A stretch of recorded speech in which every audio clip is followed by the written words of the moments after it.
गङ्गातरङ्गरमणीयजटाकलापं गौरीनिरन्तरविभूषितवामभागम् नारायणप्रियमनङ्गमदापहारं वाराणसीपुरपतिं भज विश्वनाथम्।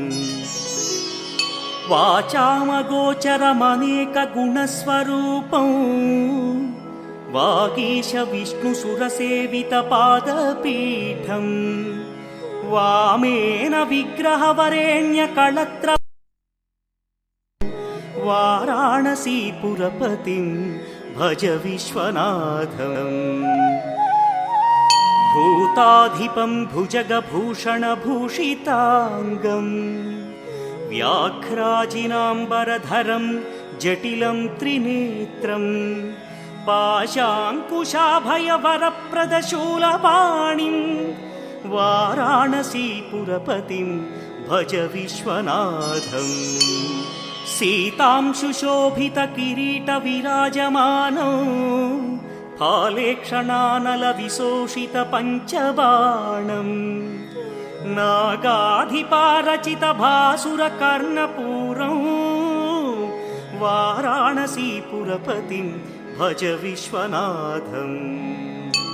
पञ्चाननं दुरितमत्तमतङ्गजानां नागान्तकं दनुजपुङ्गवपन्नगानां दावानलं मरणशोकजराटवीनां वाराणसीपुरपतिं भज विश्वनाथम्। तेजोमयं सगुणनिर्गुणमद्वितीयम् आनन्दकन्दमपि राजितमप्रमेयम् नागात्मकं सकलनिष्कळमात्मरूपं वाराणसीपुरपतिं भज विश्वनाथम्। आशां विहाय परिहृत्य परस्य निन्दां पापेरतिं च सुनिवार्य मनस्समाधौ आदाय हृत्कमलमध्यगतं प्रदेशं वाराणसीपुरपतिं भज विश्वनाथम्। रागादिदोषरहितस्वजनानुरागं वैराग्यशान्तिनिलयं गिरिजासहायं माधुर्यधैर्यशुभगं करलाभिरामं वाराणसीपुरपतिं भज विश्वनाथम्।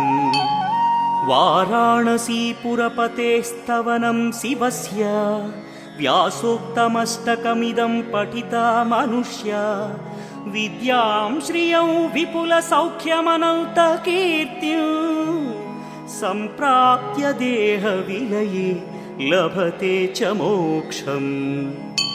विश्वनाथाष्टकमिदं यः पठेच्छिव सन्निधौ शिवलोकमवाप्नोति शिवेन सह मोदते।